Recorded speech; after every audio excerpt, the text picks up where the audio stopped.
تو ہم یہی چاہ رہے ہیں کہ جب ہم اتحادیوں سے مل کے ایک لائحہ عمل تیار کریں گے تو پھر ہم اسمبلی کا اجلاس بلائیں گے, اس میں ہم ڈیسیژن لیں گے جو بھی ہے. دانیال, آپ لوگوں کی طرف سے جو بار بار سوال اٹھ رہا ہے وہ یہی اٹھ رہا ہے کہ ایڈمنسٹریٹرز کی اپوائنٹمنٹ کے حوالے سے کہ کیوں ہوں گے اپوائنٹمنٹ, یہ کانسٹیٹیوشن سے برعکس ایک چیز ہے, اور اگر اپوائنٹ ہوں گے تو نان پولیٹیکل تو کہنے کو ہوں گے لیکن بیوروکریٹک ہوں گے اور انفلوئنس کریں گے آؤٹ جو کم ہیں. جی, میرا ذاتی یہ خیال ہے جی کہ جو اس وقت آئینی تقاضے ہیں وہاں پر واضح طور پہ لکھا ہے 140A آرٹیکل کا نمبر ہے, اور وہ 31 دسمبر کو ختم نہیں ہوا, وہ جاری و ساری ہے.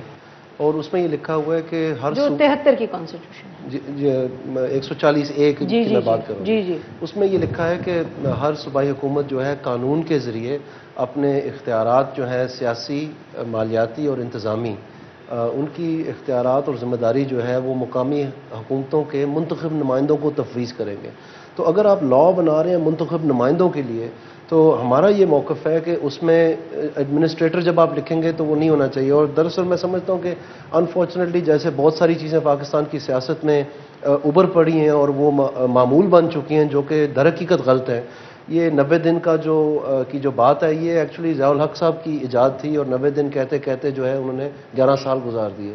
تو اس میں میں سمجھتا ہوں کہ پاکستان کو اب اس میچورٹی کے پولیٹیکل میچورٹی کی طرف لوٹنا چاہیے جس میں جو الیکشن کمیشن ہے وہ باقاعدہ, اور اس نے ثابت کیا ہے یہ کہ وہ اس قابل ہے کہ اس قسم کے اقدامات کریں جس میں یہ مختلف جو چالیں ہوتی ہیں سیاسی کے, راتوں رات اینٹیں کروا دیں کسی کے گاؤں میں, یا ان کا ٹرانسفارمر جو ہے تبدیل کروا دیا فوری طور پر, اور اس طرح سے حکومت کے ذرائع استعمال کر کے جو ہے نا ووٹ خریدنے کی ترکیب جو ہے مختلف انداز میں ہوتی رہی ہے. لیکن اس کا الیکشن کمیشن جی وہ تو نہیں, لیکن الیکشن کمیشن نے بہت سارے اس میں مطلب بہتری کی ہے, بہت سارے آرڈرز آئے ہیں, پوسٹنگ اینڈ ٹرانسفرز نہیں ہو سکتے اس دوران وغیرہ وغیرہ. لیکن میں جو بات آپ سے کرنا چاہ رہا ہوں وہ یہ ہے, ایک تو یہ ہے کہ ہمیں یہ گریجویٹ کر جانا چاہیے اس بات سے. لیکن ایڈمنسٹریٹرز والی بات جو آپ نے شروع میں کی, یہ جو کہتے ہیں صاحب کے ایڈمنسٹریٹرز کے لگانے کا کیئر ٹیکر, آپ اس کا نام آپ ایڈمنسٹریٹر رکھیں یا کیئر ٹیکر رکھیں, جو بھی ہے مقصد ان کا ہے کہ نان پولیٹیکل ہو کہ جی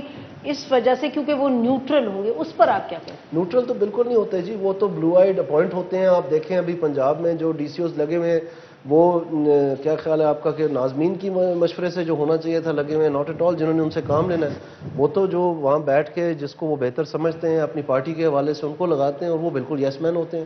اور بہت کم و پیش یہ ماضی کا کوئی دور تھا شاید کنور ادریس صاحب کے زمانے سے پہلے کا, جبکہ افسران جو تھے وہ ہیں سخت تھی انتظامیہ میں کہ وہ ہاں نہ کرنے کے حقدار ہوتے تھے. اب تو بالکل وہ ملوث ہو چکے ہیں. ایڈمنسٹریٹرز یا کیئر ٹیکرز لگا لیں آپ بیوروکریسی سے, تو آپ کا کیا خیال ہے اب ان میں ایک سکت ہے کہنے کی نہ اور ہاں؟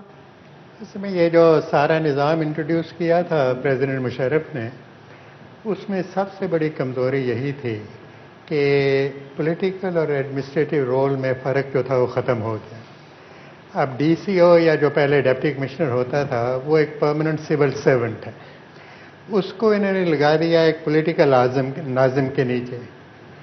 تو اور پولیٹیکل ناظم اس لیے سب سے بڑا ڈیمیج جو سسٹم میں یہ ہوا ہے کہ جو ایک کیریئر پرماننٹ انڈیپینڈنٹ سروس ہوتی تھی یا ہونی چاہیے, وہ بھی ہر وقت تو انڈیپینڈنٹ نہیں تھے, پولیٹیکل انفلوئنس ہوتا ہے, لیکن یہ تو انہوں نے ایک ڈائریکٹ انفلوئنس کر دیا نا.